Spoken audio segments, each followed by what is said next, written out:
Shalom. So today we're gonna look at the actions we take and why do we take them? Is it out of fear? Is it because we're controlled? Or is it because we respect whoever the person is? Right? So fear and control they are sometimes used interchangeable, right? So we're gonna look at the thought process of Genesis chapter 26 and verse 7.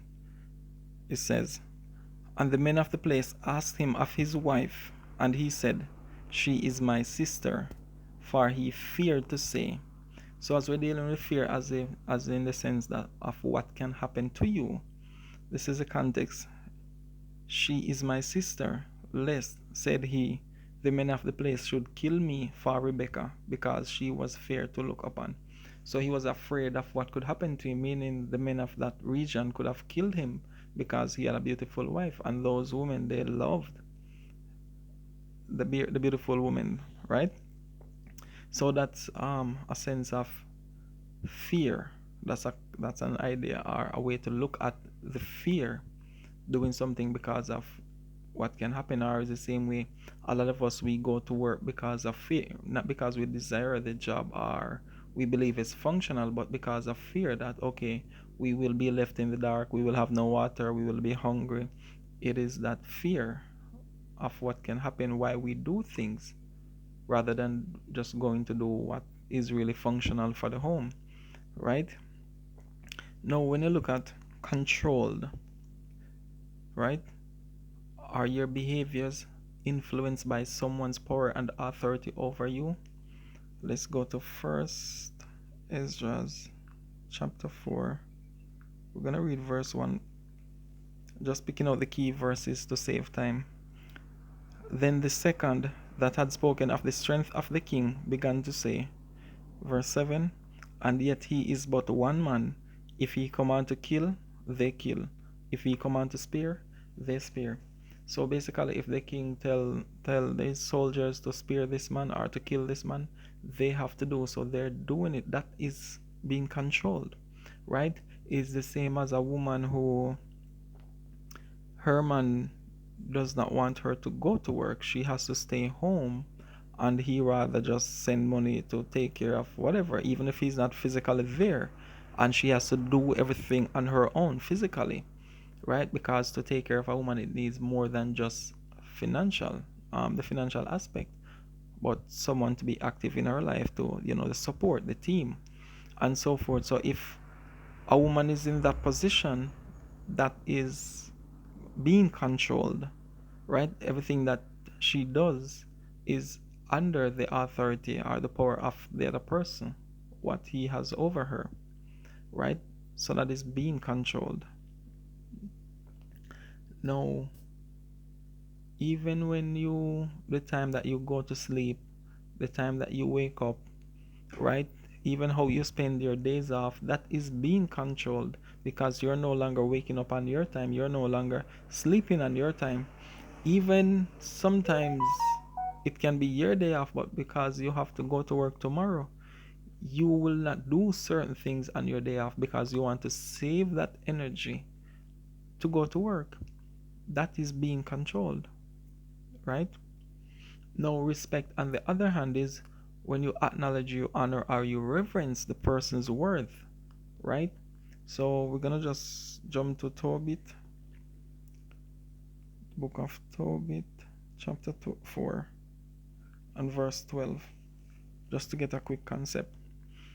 Beware of all whoredom, my son, and chiefly take a wife of the seed of thy fathers, and take not a strange woman to wife.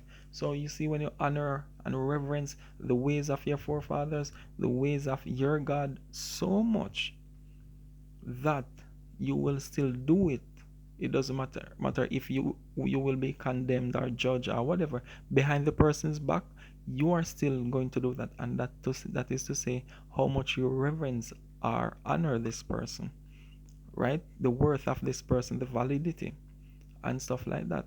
So this is how we reverence the Most High, by doing everything out of respect, right? So you have a partner, someone else comes to you to whatever, you know you're not going to indulge in that. Right? You don't have to tell them that you are in a relationship, but the fact that you reverence your partner so much, you won't put yourself in such predicament. You don't put yourself in that position because of the respect, the honor, the way you reverence your partner, right? So when it comes down to respect, it is very different. You're not doing it because you are forced to, or because you fear the person or the repercussions, but it's just because that you reverence the one that you're with so much that you will not step out of that line, right? We live in a culture where some women think that if they're going somewhere and if they should tell their man wherever they're going, it is kind of like a form of control, but it is just out of respect, right? Because what if you said, okay, you're gonna go to the bank and then head home, right?